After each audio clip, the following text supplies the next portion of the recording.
ఈ ఐటీ ఫీల్డ్లో ఇదే ఒక తలనొప్పి రా మామ. అసలు మ్యాటర్ ఏంటంటే నా దగ్గర company laptop and client laptop 2 ఉన్నాయి. దాంట్లో ఖచ్చితంగా ఒకటి రిటర్న్ ఇచ్చేయమని చెప్పి అయితే ఎమర్జెన్సీ మెయిల్ పెట్టారు. ఇంకా అమ్మ కూడా చెన్నైకి వచ్చి చాలా రోజులైందని చెప్పి అమ్మను కూడా చెన్నైకి తీసుకెళ్తూ ఉన్నాను.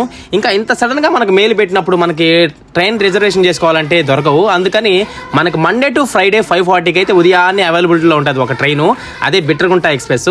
ఇది కరెక్ట్గా 9:30 గంటలకైతే మనం చెన్నైలో వదిలిపెట్టేస్తుంది. ఇంకా అలా చెన్నైలో దిగేసాం. ఇంకా నేను ఒక్కడనే చెన్నైకి వచ్చి ఉంటే ఎలాగోలా లోకల్ ట్రైన్ అని బస్సులు అని చెప్పి వెళ్ళిపోతాను. ఇంకా అమ్ము వచ్చింది కాబట్టి అమ్ముని ఇబ్బంది పెట్టలేము. ఆ ఎండలో అసలుకే చెన్నై అంటే హాట్ ఉంటుంది కదా, అందుకని డైరెక్ట్ సెంట్రల్ టు ఆఫీస్కి అయితే క్యాబ్ తీసుకొని వెళ్ళిపోయాము ఆఫీస్కి. ఇంకా అమ్ముకి లోపలికి వచ్చేదానికి యాక్సెస్ లేదు కాబట్టి అక్కడ ఉన్న విజిటర్స్ హాల్లో అయితే అమ్ముని కూర్చోబెట్టాను, ఇక్కడే ఉండని చెప్పి. ఇంకా హ్యాపీగా నేను వెళ్ళి ఇంకా ఆ టవర్ అని ఈ టవర్ అని ఎత్తుక్కుంటూ ల్యాప్టాప్ అయితే వాళ్ళకి సరెండర్ చేసేసాను.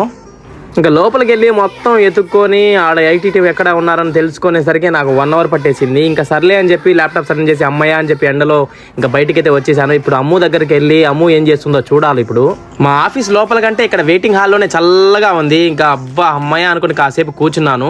ఇంకా మనం చెన్నైకి వచ్చిన పని అయితే అయిపోయింది. ఇప్పుడు ఎక్కడికి వెళ్ళాలని చెప్పి ప్లాన్ వేస్తున్నాను నేను అమ్ము. ఇక్కడ చెన్నైలో టీ నగర్ అని ఒకటి ఉందంట, అక్కడైతే అన్ని వస్తువులు చీప్గా దొరుకుతాయని చెప్పి టీ నగర్కి వెళ్దామని చెప్పి అయితే ప్లాన్ వేసాము. ఇంకా నా అమ్ము వచ్చి ఐడి కార్డ్ తీసుకొని ఎంప్లాయీ లాగా తీస్తా ఉంది అక్కడ.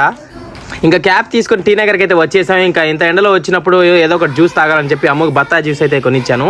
ఇంకా ఫైనల్లీ టీ నగర్ చూసుకుంటూ వెళ్ళాము. ఇది నైట్ టైం అయితే చాలా బాగుంటుందని చెప్పారు విజువల్గా. ఇంకా అక్కడికి వెళ్ళి అడిగితే చాలా చీప్ అని చెప్పారు. చూడడానికి వాళ్ళు కాస్ట్లు అయితే హెవీగా చెప్తా ఉన్నారు. వదిలేరా నాయన అని చెప్పి అయితే ఇంకా అనుకున్నాము. ఇంకా లంచ్కి హైదరాబాదీ దమ్ బిర్యానీ తినేసి ఇంకా ఇంటికైతే స్టార్ట్ అయ్యాము, సెంట్రల్కి అయితే వచ్చేసాము. అంతే గాయస్, మా వీడియోస్ అయితే చాలా మంది చూస్తున్నారు కానీ సబ్స్క్రైబ్ అండ్ ఫాలో చేయట్లేదు గాయస్. ఈ వీడియో నచ్చితే ఒక లైక్ కొట్టి ఫాలో కొట్టి సబ్స్క్రైబ్ చేసుకోండి గాయస్. మళ్ళీ ఇంకో వీడియోతో మీ ముందరికి వస్తా ఉంటా. బాయ్.